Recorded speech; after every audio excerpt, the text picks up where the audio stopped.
ನಾವು ಜಾತ್ಯತೀತ ರಾಷ್ಟ್ರದಲ್ಲಿದ್ದೇವೆ, ಆದ್ರೆ ಇಂತಹ ಪುಂಡಾಟಕ್ಕೆ ಕಡಿವಾಣ ಇಲ್ವಾ? ಎತ್ತ ಸಾಗ್ತಾ ಇದೆ ಯುವ ಜನಾಂಗದ ಪರಿಸ್ಥಿತಿ. ಈಗ್ಲೇ ಹೀಗಾದ್ರೆ ಇನ್ನು ಮುಂದೆ ಪರಿಸ್ಥಿತಿ ಹೇಗಿರುತ್ತೆ? ನಾವೆಲ್ಲರೂ ಒಂದೇ, ನಾವೆಲ್ಲರೂ ಸಮಾನ ಮನಸ್ಕರು ಅಂತೀವಿ, ಆದ್ರೆ ಈ ರೀತಿಯಾದಂತಹ ಕೃತ್ಯಗಳಿಗೆ ಕಡಿವಾಣವೇ ಇಲ್ವಾ? ಜೈ ಶ್ರೀರಾಮ್ ಹೇಳ್ಬೇಕಾ? ಜೈ ಶ್ರೀರಾಮ್ ಹೇಳ್ಬೇಕಾ? ಜೈ ಗುರು. ಜೈ ಶ್ರೀರಾಮ್ ನೋ. ಯಾಕೆ? ಜೈ ಶ್ರೀರಾಮ್ ಓನ್ಲಿ ಅಲ್ಲ. ಏನಕ್ಕೆ? ಏನಕ್ಕೆ? ಏನಕ್ಕೆ? ಯಾವಾಗ ಹೇಳಿದ್ರೆ ನಮ್ಮ ಹಬ್ಬ ನಾವೇನ ಮಾಡ್ಕೊಂತೀರಿ? ನಿಮ್ಮ ಹಬ್ಬಕ್ಕೆ ಬರ್ತೀರಾ ನಾವು? ನಿಮ್ಮ ಹಬ್ಬಕ್ಕೆ ಬರ್ತೀರಾ ನಾವು? ಎಲ್ಲರಿಗೂ ನಮಸ್ಕಾರ. ನೀವು ನೋಡ್ತಾ ಇದ್ದೀರಾ ಈ ಸಂಜೆ ನ್ಯೂಸ್. ವೀಕ್ಷಕರೇ, ನಾನಿವತ್ತು ಒಂದು ವಿಚಾರದ ಬಗ್ಗೆ ಮಾತನಾಡೋಣ ಅಂತ ಬಂದಿರುವಂಥದ್ದು. ಇದು ಸೋಷಿಯಲ್ ಮೀಡಿಯಾದಲ್ಲಿ ಅಲ್ಲದೆ ಇಡೀ ನಮ್ಮ ಕರ್ನಾಟಕದಲ್ಲಿ ಒಂದಿಷ್ಟು ಗಲಭೆಯನ್ನ ಸೃಷ್ಟಿ ಮಾಡಿರುವಂತಹ ಒಂದು ವಿಚಾರ. ಆ ವಿಚಾರದ ಬಗ್ಗೆ ಇವತ್ತು ನಾನು ಮಾತನಾಡೋಣ ಅಂತ ಬಂದಿರುವಂಥದ್ದು. ಸೊ ಇದು ನಿಮಗೆ ಗೊತ್ತಾಗಿರುತ್ತೆ, ಶ್ರೀರಾಮ ನವಮಿ ಏನಿದೆ ಆ ದಿವಸ ನಡೆದಿರುವಂತಹ ಒಂದು ಘಟನೆ. ಈಗಾಗಲೇ ನಿಮಗೆ ಗೊತ್ತಿರುತ್ತೆ ನಾನು ಯಾವ ಟಾಪಿಕ್ ಬಗ್ಗೆ ಮಾತನಾಡ್ತಾ ಇದ್ದೀನಿ ಅಂತ. ಬೆಂಗಳೂರಿನ ವಿದ್ಯಾರಣ್ಯಪುರದಲ್ಲಿ ಯುವಕರ ತಂಡಗಳು ಅಂದರೆ 2 ತಂಡಗಳು ನಡುವೆ ನಡೆದಿರುವಂತಹ ಒಂದು ಘಟನೆ, ದುಷ್ಕೃತ್ಯ, ಅದ್ರ ಬಗ್ಗೆ ನಾನು ಮಾತನಾಡೋದಕ್ಕೆ ಬಂದಿರುವಂಥದ್ದು. ಈ ಸುದ್ದಿ ಕೇಳಿದ ತಕ್ಷಣ ನನಗೆ ಏನಪ್ಪಾ ಅಂತ ಅನಿಸಿತು ಅಂತಂದ್ರೆ, ನಾವೆಲ್ಲರೂ ಸಮಾನರು ಅಂತ ಹೇಳ್ತೀವಿ, ಎಲ್ಲ ವಿಚಾರದಲ್ಲೂ ಕೂಡ ಎಲ್ಲರೂ ಒಂದೇ, ಭೇದ ಭಾವ ಇಲ್ಲ, ಎಲ್ಲ ಜಾತಿ ಧರ್ಮ ಒಂದೇ ಅಂತ ಹೇಳ್ತೀವಿ. ಆದ್ರೆ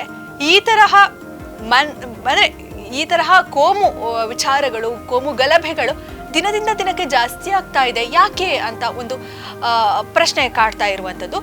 ಬೆಂಗಳೂರಿನಲ್ಲಿ ನಡೆದಿರುವಂತಹ ಈ ಒಂದು ಘಟನೆ ಸಂಚಲನವನ್ನೇ ಸೃಷ್ಟಿ ಮಾಡಿದೆ. ಅದು ಶ್ರೀರಾಮನವಮಿಯ ದಿನದಂದೇ ಈ ಥರದ ಒಂದು ಘಟನೆ ನಡೆದಿರೋದಕ್ಕೆ ನಮ್ಮ ಬೆಂಗಳೂರು ಸಾಕ್ಷಿಯಾಗಿದೆ. ವಿದ್ಯಾರಣ್ಯಪುರದಲ್ಲಿ ಈ ಒಂದು ಘಟನೆ ನಡೆದಿರುವಂಥದ್ದು. ಕಾರ್ನಲ್ಲಿ ಹೋಗ್ತಿದ್ದಂತಹ ಹಿಂದೂ ಯುವಕರ ಮೇಲೆ ಮುಸ್ಲಿಂ ಯುವಕರ ಒಂದು ಟೀಮ್, ಒಂದು ಬೈಕಲ್ಲಿ ಬರ್ತಾ ಇದ್ದಂತಹ ಮುಸ್ಲಿಂ ಯುವಕರು ಹಲ್ಲೆ ಮಾಡಿರುವಂಥದ್ದು, ಅವಾಚ್ಯ ಶಬ್ದಗಳಿಂದ ಮಾತನಾಡಿರುವಂಥದ್ದು. ಅಂದರೆ ಈ ಒಂದು ಹುಡುಗರು ಏನು ಹಬ್ಬವನ್ನು ಸೆಲೆಬ್ರೇಷನ್ ಮಾಡಿ, ಅಂದರೆ ನಮ್ಮ ಹಿಂದೂ ಸಂಪ್ರದಾಯದ ಪ್ರಕಾರ ನಾವು ಶ್ರೀರಾಮನವಮಿಯನ್ನು ತುಂಬಾ ಅದ್ಭುತವಾಗಿ ನಮ್ಮ ಆಚರಣೆಯನ್ನು ನಾವು ಮಾಡ್ತೀವಿ. ಜೊತೆಗೆ ಅದ್ದೂರಿತನದಿಂದ ನಾವು ಆ ದಿನವನ್ನು ಸೆಲೆಬ್ರೇಟ್ ಮಾಡ್ತೀವಿ, ದೇವರನ್ನ ಶ್ರೀರಾಮನನ್ನ ಪೂಜೆ ಮಾಡ್ತೀವಿ. ಸೊ ಅದ್ಭುತ ಕ್ಷಣಕ್ಕೆ ನಾವೆಲ್ಲರೂ ಕೂಡ ಸಾಕ್ಷಿ ಆಗ್ತೀವಿ. ಆದರೆ ಬೆಂಗಳೂರಿನಲ್ಲಿ ಆ ಒಂದು ನಡೆದ ಘಟನೆ ಹೇಗಾಯಿತು ಅಂತಂದರೆ, ಆ ಹುಡುಗರು ಹಬ್ಬವನ್ನು ಆಚರಣೆ ಮಾಡಿ ಬರ್ತಾ ಇದ್ದಂತಹ ಟೈಮ್ನಲ್ಲಿ, ಎಲ್ಲರ ಜೊತೆ ಹಬ್ಬ ಸೆಲೆಬ್ರೇಷನ್ ಮಾಡಿ ಬರ್ತಾ ಇದ್ದಂತಹ ಆ ಒಂದು ಆ ದಿನವನ್ನು ಸೆಲೆಬ್ರೇಷನ್ ಮಾಡಿದ ಟೈಮ್ನಲ್ಲಿ, ಮನೆಗೆ ಬರ್ತಾ ಇದ್ದಂತಹ ಟೈಮ್ನಲ್ಲಿ ಕಾರಲ್ಲಿ ಬರುವಾಗ ಬೈಕ್ನಲ್ಲಿ ಮುಸ್ಲಿಂ ಯುವಕರು ಅಡ್ಡಗಟ್ಟಿ ಏನು ಇವರು ಜೈ ಶ್ರೀರಾಮ್ ಅಂತ ಕೂಗುವಾಗ, ಅಥವಾ ಇವರ ಗಾಡಿಯಲ್ಲಿರುವಂತಹ ಫ್ಲ್ಯಾಗನ್ನು ನೋಡಿ, ಅಂದರೆ ಆ ಒಂದು ಕೇಸರಿ ಧ್ವಜವನ್ನು ನೋಡಿ ಆ ಹುಡುಗರು ಇವರ ಮೇಲೆ ಹಲ್ಲೆಯನ್ನು ಮಾಡಿರುವಂಥದ್ದು. ಇನ್ನು ಮುಂದೆ ಅಲ್ಲಾಹು ಅಕ್ಬರ್ ಅಂತ ಹೇಳಬೇಕು, ಜೈ ಶ್ರೀರಾಮ್ ಅಂತ ಹೇಳಬಾರ್ದು ಅಂತ ಅವರು ವಾರ್ನ್ ಮಾಡಿರುವಂಥದ್ದು. ಜೈ ಶ್ರೀರಾಮ್ ನೋ. ಯಾಕೆ? ಜೈ ಶ್ರೀರಾಮ್ ಓನ್ಲಿ ಅಲ್ಲ. ಏನಕ್ಕೆ? ಏನಕ್ಕೆ? ಏನಕ್ಕೆ? ಯಾವಾಗ ಕಿರ್ಚಾಟ ನಡೆಸಿರುವಂಥದ್ದು, ದಾಂಧಲೆ ಮಾಡಿರುವಂಥದ್ದು. ಈ ಒಂದು ಸುದ್ದಿ ತುಂಬಾನೇ ಸಂಚಲನವನ್ನ ಸೃಷ್ಟಿ ಮಾಡಿದೆ ಬೆಂಗಳೂರಿನಲ್ಲಿ. ಈ ಒಂದು ವಿಚಾರ ತಿಳಿದ ತಕ್ಷಣ ಇಲ್ಲಿ FIR ಕೂಡ ಆಗಿದೆ. ಸೊ ಹಿಂದೂ ಯುವಕರು ಯಾರಿದ್ದಾರೆ ಅವರು ಹೋಗಿ ಕಂಪ್ಲೇಂಟ್ ಮಾಡಿದ್ದಾರೆ, ಈ ಥರ ನಮ್ಮ ಮೇಲೆ ಹಲ್ಲೆಯನ್ನ ಮಾಡಿದ್ದಾರೆ ಅಂತ. ಸೊ ಫುಲ್ ನೀವು ಆ ವಿಡಿಯೋವನ್ನ ನೋಡಿರ್ಬೋದು, ಸೋಷಿಯಲ್ ಮೀಡಿಯಾದಲ್ಲಿ ಯಾವ ಥರ ಕಿರ್ಚಾಡ್ತಾ ಇದ್ದಾರೆ ಅನ್ನುವಂಥದ್ದು. ಹಿಂದೂ ಯುವಕರ ಮೇಲೆ ದಾಂಧಲೆಯನ್ನ ಮಾಡಿರುವಂಥದ್ದು. ಜೊತೆಗೆ ಅಂದರೆ ದೊಣ್ಣೆಯಿಂದ ಕೂಡ ಹೊಡೆದಿದ್ದಾರೆ ಅನ್ನುವಂಥ ಒಂದು ವಿಚಾರ. ಹಾಗಾಗಿ ಅವರು ತಪ್ಪಿಸ್ಕೊಂಡು ಹೋಗಿದ್ದಾರೆ, ಹೇಗೋ ಬಚಾವಾಗಿದ್ದಾರೆ. ಭಯ ಪಡ್ಕೊಂಡು ಹಿಂದೂ ಯುವಕರು ಅಲ್ಲಿಂದ ಬಂದ್ಬಿಟ್ಟಿದ್ದಾರೆ. ಆ ವಿಡಿಯೋವನ್ನು ನೋಡಿದ್ರೆ ಅನ್ಸುತ್ತೆ ಯಾಕೆ ಈ ಥರ ಅನ್ನುವಂಥದ್ದು. ಯಾಕಂತ ಅಂದರೆ ಕೋಮುವಾದ ಅಥವಾ ಕೋಮು ಗಲಭೆಗಳು ಅನ್ನುವಂಥದ್ದು ಸೃಷ್ಟಿ ಹೇಗಾಗುತ್ತೆ. ಜೊತೆಗೆ ನಮ್ಮ ಮನಸ್ಸಲ್ಲಿ ಎಲ್ಲರೂ ಒಂದೇ ಅಂತ ನಾವು ಹೇಳ್ತೀವಿ, ಜಾತ್ಯತೀತ ರಾಷ್ಟ್ರದಲ್ಲಿದ್ದೀವಿ, ಸಾಕಷ್ಟು ಧರ್ಮಗಳಿದ್ದಾವೆ, ಭಾಷೆ, ವಿವಿಧ ಜನಾಂಗ ಎಲ್ಲವೂ ಕೂಡ ಇರುವಂತಹ ನಮ್ಮ ಈ ಒಂದು ಕರ್ನಾಟಕದಲ್ಲಿ ಯಾಕೆ ಈ ಥರದ ಗಲಭೆಗಳು ಜಾಸ್ತಿ ಆಗ್ತಾ ಇದೆ ಅನ್ನುವಂಥದ್ದು. ಈ ಥರ ಯುವಕರ ನಡುವೆನೇ ಈ ಥರದ ಏನು ಗಲಭೆಗಳು ಶುರುವಾಗ್ತಾ ಇರುವಂಥದ್ದು. ಈ ಹಿಂದೆ ಕೂಡ ಸಾಕಷ್ಟು ನಡೆದಿದೆ. ಈ ಮಂಗಳೂರು ಅನ್ನುವಂತಹ ಕೆಲವೊಂದು ಪ್ರದೇಶಗಳಲ್ಲಿ ಇಂತಹ ಚಟುವಟಿಕೆಗಳು, ಈ ಥರದ ಗಲಭೆಗಳು ಒಂದು ಸ್ವಲ್ಪ ಜಾಸ್ತಿನೇ. ಸೊ ಬೆಂಗಳೂರಿನಲ್ಲಿ ಇದು ನಡೆದಿರುವಂಥದ್ದು ನಿಜಕ್ಕೂ ಒಂದು ಎಲ್ಲರಿಗೂ ಕೂಡ ಒಂದು ಶಾಕ್ ಆಗುವಂಥನೇ ವಿಚಾರ ಅಂತ ಹೇಳ್ಬೋದು. ಸೊ ಅಂದರೆ ಈಗ ಆ ಹುಡುಗರು ಏನು ಹೇಳಿದ್ದಾರೆ ಅಂತ ಅಂದರೆ, ಅವ್ರಿಗೆ ಹೇಳಿದ್ದಾರೆ, ನೀವು ನಿಮ್ಮ ಹಬ್ಬಕ್ಕೆ ನಾವು ಬರ್ತೀವಾ, ನಿಮಗೆ ನಾವು ಸಮಸ್ಯೆ ಮಾಡಿದೀವ, ತೊಂದರೆ ಮಾಡಿದೀವ, ಇಲ್ವಲ್ಲ, ನಮ್ಮ ಹಬ್ಬಕ್ಕೆ ನೀವು ನಮ್ಮ ಹಬ್ಬದ ಕಡೆ ನೀವು ಗಮನ ಕೊಡಬೇಡಿ, ಅಥವಾ ನಮ್ಮ ಹಬ್ಬಕ್ಕೆ ನೀವೇನು ಅಡೆತಡೆ ಮಾಡಬೇಡಿ ಅಂತ ಈ ಹುಡುಗರು ಹಿಂದೂ ಯುವಕರು ಹೇಳಿದ್ದಾರೆ. ಆ ಒಂದು ಅದರಿಂದಾಗಿ ಇನ್ನೂ ಕೂಡ ಪ್ರಚೋದಿತರಾಗಿ ಆ ಯುವಕರ ತಂಡ ಇವರ ಮೇಲೆ ಹಲ್ಲೆಯನ್ನು ಮಾಡಿರುವಂಥದ್ದು. ಸಡನ್ ಆಗಿ ಈ ಥರ ಎಲ್ಲ ಘಟನೆ ಆದ ತಕ್ಷಣ ಸುತ್ತಮುತ್ತ ಸಾಕಷ್ಟು ಜನ ಬಂದರು, ಜೊತೆಗೆ ಈ ಯುವಕರು ಕೂಡ ತಪ್ಪಿಸ್ಕೊಳ್ಳೋಕ್ಕೆ ಟ್ರೈ ಮಾಡಿದರು, ತಪ್ಪಿಸ್ಕೊಂಡು ಹೋದರು. FIR ಕೂಡ ಆಗಿರುವಂಥದ್ದು. ಸೊ ಈ ಥರದ ಘಟನೆಯನ್ನು ನೋಡಿದಾಗ ತುಂಬ ನಮ್ಮ ಯಾವ ರೀತಿಯಾಗಿ ಯುವಕರ ಮನಸ್ಸಲ್ಲಿ ಈ ಥರದ ವಿಚಾರಗಳಿದ್ದಾವೆ, ನಮ್ಮ ಧರ್ಮ ನಮ್ಮದೇ ಅಂತ ಎಲ್ಲರಿಗೂ ಇರುತ್ತಲ್ವ. ಈಗ ಎಲ್ಲರೂ ಕೂಡ ಅಷ್ಟೇ, ಈಗ ನಾನು ಅಷ್ಟೇ, ಇನ್ನೊಬ್ಬರು ವ್ಯಕ್ತಿ ಕೂಡ ಅಷ್ಟೇ, ಅವರವರ ಧರ್ಮದ ಮೇಲೆ ಅವರೊಬ್ರಿಗೆ ಪ್ರೀತಿ ಇದ್ದೇ ಇರುತ್ತೆ, ಇಲ್ಲ ಅಂತ ಖಂಡಿತವಾಗ್ಲೂ ಇಲ್ಲ. ಹಾಗಂತ ಇನ್ನೊಂದು ನನ್ನ ಧರ್ಮ ಕೀಳು ಅಥವಾ ಕೀಳು ಅಂತ ಯಾರು ಅನ್ಕೊಳ್ಳೋದು ಇಲ್ಲ. ಸೊ ಇನ್ನೊಬ್ಬರ ಧರ್ಮ ನನ್ನ ಧರ್ಮಕ್ಕಿಂತ ತುಂಬ ಕೀಳು ಅಂತಹ ಜನಗಳು ಯಾಕೆ ಮನಸ್ಸಲ್ಲಿ ಯಾಕೆ ಬರುತ್ತೆ ಆ ಥರ ಅನ್ನುವಂಥದ್ದು. ಎಲ್ಲರೂ ಒಂದೇ ಅಂತ ನೋಡಬೇಕಲ್ವಾ ಅಂತ ಒಂದು ಇರುವಂಥದ್ದು. ಸಾಮಾಜಿಕವಾಗಿ ನಾವು ಆ ಥರ ಯೋಚನೆ ಮಾಡ್ತೀವಿ, ಎಲ್ಲರೂ ನಾವು ಒಂದೇ, ಆ ಧರ್ಮ ಮೇಲಲ್ಲ, ಈ ಧರ್ಮ ಕೀಳಲ್ಲ, ನಾವೆಲ್ಲರೂ ಸಮಾನರು ಅಂತ ನೋಡ್ತೀವಿ. ಬಟ್ ಯಾಕೋ ಇತ್ತೀಚಿನ ದಿನಗಳಲ್ಲಿ ಈ ತರಹ ಕೋಮು ಗಲಭೆಗಳು ಜಾಸ್ತಿನೇ ಆಗ್ತಾ ಇದೆ ಅನ್ನುವಂಥದ್ದು. ಎಲ್ಲರಿಗೂ ಇರುತ್ತೆ ಪ್ರೀತಿ. ನಮ್ಮ ಹಬ್ಬದ ದಿವಸ, ಈಗ ಹಿಂದೂಗಳು ಅಂತ ಬಂದಾಗ ನಮ್ಮ ಹಬ್ಬದ ದಿವಸ ನಾವು ನಮ್ಮ ಹಬ್ಬ ಹರಿದಿನಗಳನ್ನು ತುಂಬಾ ಗ್ರ್ಯಾಂಡಾಗಿ ಮಾಡ್ತೀವಿ. ನೆರೆಹೊರೆಯವರಿಗೆ ಅವ್ರ ಜೊತೆ ಸೆಲೆಬ್ರೇಷನ್ ಮಾಡ್ತೀವಿ, ಫ್ಯಾಮಿಲಿ ಜೊತೆ ಸೆಲೆಬ್ರೇಷನ್ ಮಾಡ್ತೀವಿ, ದೇವಸ್ಥಾನಕ್ಕೆ ಹೋಗ್ತೀವಿ, ಪೂಜೆ ಮಾಡ್ತೀವಿ, ಅಲ್ಲಿ ಭಜನೆಯನ್ನು ಮಾಡ್ತೀವಿ, ಎಲ್ಲನೂ ಇರುತ್ತೆ. ಹಾಗೆಯೇ ನಮ್ಮ ಥರನೇ ಇನ್ನೊಂದು ಪಂಗಡದವರು, ಇನ್ನೊಂದು ಧರ್ಮದವರು ಮುಸಲ್ಮಾನರಿದ್ದರೆ ಅವರು ಕೂಡ ಅವರ ದೇವರನ್ನು ತುಂಬಾ ಪ್ರೀತಿಯಿಂದ ಆ ದಿವಸ ಆಚರಣೆ ಮಾಡ್ತಾರೆ. ಅವರ ಹಬ್ಬದ ದಿವಸ ತುಂಬಾ ಒಂದು ಗ್ರ್ಯಾಂಡಾಗಿ ಅವರ ಹಬ್ಬಗಳನ್ನು ಆಚರಣೆ ಮಾಡ್ತಾರೆ. ಸೊ ಈ ಥರ ಎಲ್ಲ ನೋಡಿದಾಗ ಅವರಷ್ಟಕ್ಕೆ ಅವರ ಹಬ್ಬಗಳನ್ನೆಲ್ಲ ಮಾಡ್ತಾ ಇರ್ತಾರೆ. ಹಿಂದೂಗಳು ಅಷ್ಟೇ ಇವರಷ್ಟಕ್ಕೆ ಹಬ್ಬಗಳನ್ನೆಲ್ಲ ಮಾಡ್ತಾ ಇರ್ತಾರೆ. ಅದರ ಜೊತೆಗೆ ಈ ಥರದ ಕೆಲವೊಂದು ಗೊಂದಲಗಳು ಕಾರಣ ಆಗುತ್ತೆ ನಮ್ಮ ಕರ್ನಾಟಕ. ತುಂಬಾ ಬೇಸರದ ಸಂಗತಿ ಅಂತಲೇ ಹೇಳ್ಬೋದು. ಸೊ ಈ ಹಬ್ಬದ ದಿವಸ ಈಗ ಎಲ್ಲರಿಗೂ ಅಷ್ಟೇ, ಈಗ ಒಂದು ಹಿಂದೂಗೆ ಮುಸ್ಲಿಮರು ಫ್ರೆಂಡ್ಸ್ ಇದ್ದೇ ಇರ್ತಾರೆ, ಹಾಗೆಯೇ ಮುಸ್ಲಿಮರಿಗೂ ಕೂಡ ಫ್ರೆಂಡ್ಸ್ಗಳು, ಹಿಂದೂ ಫ್ರೆಂಡ್ಸ್ಗಳು ಇದ್ದೇ ಇರ್ತಾರೆ. ಸೊ ಹೀಗಾಗಿ ಆ ಒಂದು ಸಾಮರಸ್ಯ ಕೂಡ ತುಂಬ ಕಡೆ ಇದೆ.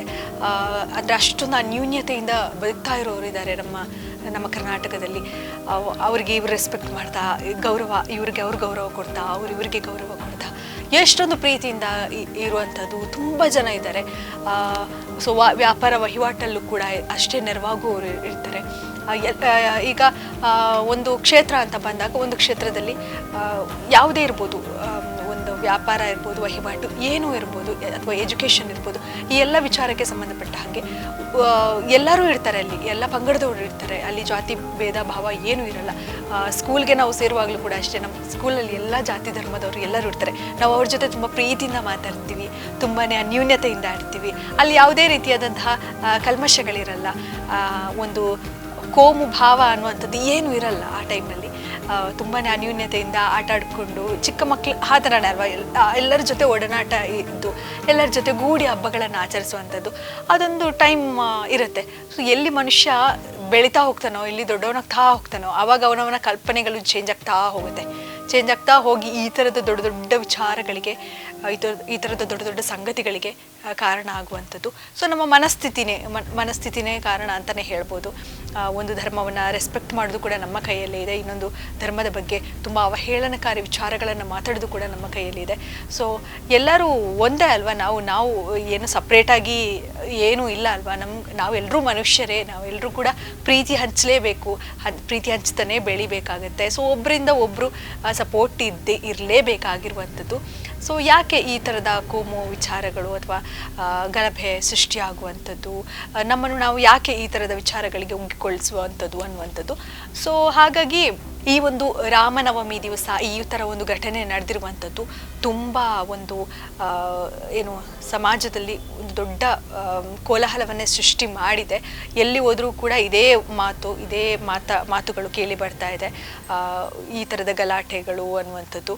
ಸೊ ಒಬ್ಬರಿಂದ ಒಬ್ಬರು ಪ್ರಚೋದಿತರಾಗಿ, ಅಂದರೆ ಒಬ್ಬರಿಗೆ ಒಂದು ಟೀಮ್ ಇದ್ದರೆ ಅವ್ರಿಗೆ ಇನ್ನೊಬ್ರು ಸಪೋರ್ಟ್ ಇರ್ತಾರೆ, ಅವರ ಪಂಗಡದವರು ಇನ್ನೊಂದು ಸಪೋರ್ಟ್ ಇರ್ತಾರೆ.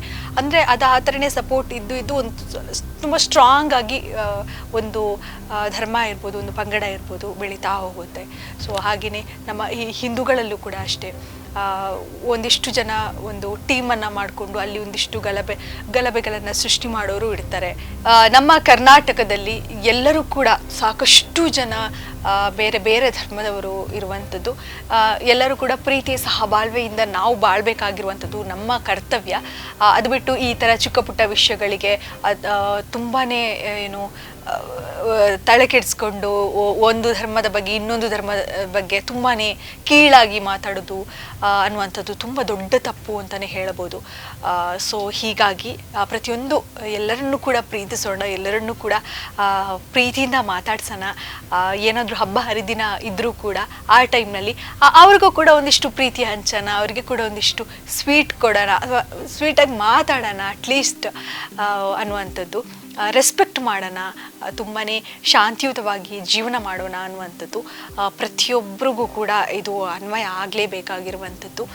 ನಾವು ಒಂದು ಧರ್ಮದ ಬಗ್ಗೆ ಕೀಳಾಗಿ ಮಾತಾಡ್ತಾ, ಇನ್ನೊಂದು ವ್ಯಕ್ತಿಯ ಬಗ್ಗೆ ಕೀಳಾಗಿ ಮಾತಾಡ್ತಾ, ನಮ್ಮ ಧರ್ಮನೇ ಮೇಲು ಅಂತ ತುಂಬಾ ಅತಿಯಾಗಿ ನಮ್ಮನ್ನು ನಾವು ಒಗ್ಗಿಕೊಂಡು ಅಥವಾ ಆ ಥರ ಒಂದು ವಿಚಾರಕ್ಕೆ ನಮ್ಮನ್ನು ನಾವು ಅರ್ಪಣೆ ಮಾಡಿಕೊಂಡು ಇರೋದಕ್ಕಿಂತ ಎಲ್ಲರನ್ನೂ ಕೂಡ ಒಂದೇ ಥರ ನೋಡೋಣ ಅಲ್ವಾ, ಅದರಲ್ಲಿ ಏನಿದೆ ಅನ್ನುವಂಥದ್ದು.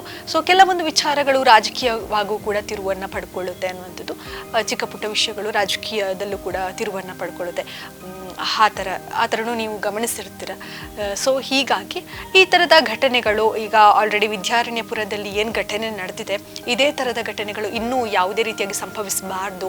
ಇದರ ಬಗ್ಗೆ ಕಡಿವಾಣ ಕೂಡ ಬೇಕಾಗಿರುವಂಥದ್ದು. ನಮ್ಮ ಯುವಕರು ಈ ಥರದ ವಿಚಾರಗಳಿಗೆ ಜಾಸ್ತಿಯಾಗಿ ತೊಡಗಿಸ್ಕೊಳ್ತಾ ಇದ್ದಾರೆ ಅನ್ನುವಂಥದ್ದು. ಚಿಕ್ಕ ವಿಷಯ, ಸೂಕ್ಷ್ಮ ವಿಚಾರಗಳು ತುಂಬ ದೊಡ್ಡದಾಗಿ ಸ್ಟೋರಿ ಮಾಡ್ತಾರೆ, ತುಂಬ ದೊಡ್ಡದಾಗಿ ಅದನ್ನು ಏನು ವೈರಲ್ ಮಾಡೋದಿರ್ಬೋದು ಅಥವಾ ತುಂಬ ದೊಡ್ಡದಾಗಿ ಆ ಒಂದು ವಿಚಾರವನ್ನು ಬಿಂಬಿಸ್ಕೊಂಡು ಹೇಳುವಂಥದ್ದಿರ್ಬೋದು. ಇವೆಲ್ಲವೂ ಕೂಡ ಒಂದಿಷ್ಟು ಕಡಿವಾಣ ಬೇಕಾಗುತ್ತೆ ಅನ್ನುವಂಥದ್ದು. ಸೊ ಎಲ್ಲ ಹಬ್ಬ ಹರಿದಿನ ಬಂದರೂ ಅಷ್ಟೇ, ನಾವು ಎಲ್ಲ ಹಬ್ಬಗಳನ್ನು ನಾವು ನಮ್ಮ ಹಬ್ಬದ ದಿವಸ ನಾವು ಹೇಗೆ ರೆಡಿ ಆಗ್ತೀವಿ, ಹೇಗಿರ್ತೀವಿ, ಅದೇ ಥರ ನಾವು ಕೂಡ ಅವರಿಗೆ ರೆಸ್ಪೆಕ್ಟ್ ಮಾಡೋಣ ಅನ್ನುವಂಥದ್ದು ಅಷ್ಟೇ. ಇಲ್ಲಿ ಯಾವುದೇ ಪರ ಮಾತಾಡ್ತಾ ಇಲ್ಲ, ಯಾವುದೇ ವಿರುದ್ಧವಾಗೂ ಕೂಡ ನಾವು ಮಾತಾಡ್ತಾ ಇಲ್ಲ. ಸೊ ಎಲ್ಲರೂ ಕೂಡ ಪ್ರೀತಿ ಸಹಬಾಳ್ವೆಯಿಂದ ಬಾಳೋಣ ಅನ್ನುವಂಥದ್ದು ನಮ್ಮ ಆಶಯ. ಈ ಕುರಿತು ನಿಮ್ಗೆ ಏನು ಅನಿಸುತ್ತೆ, ನೀವು ಕೂಡ ನಿಮ್ಮ ಅಭಿಪ್ರಾಯಗಳನ್ನು ಮುಕ್ತವಾಗಿ ಹಂಚಿಕೊಳ್ಳಬಹುದು. ಈ ವಿಡಿಯೋ ಇಷ್ಟ ಆಗಿದ್ರೆ ಲೈಕ್, ಶೇರ್, ಕಮೆಂಟ್ ಮಾಡಿ. ನಮ್ಮ ಚಾನಲನ್ನು ಸಬ್ಸ್ಕ್ರೈಬ್ ಆಗೋದನ್ನು ಮಾತ್ರ ಮರಿಬೇಡಿ. ನಮಸ್ಕಾರ.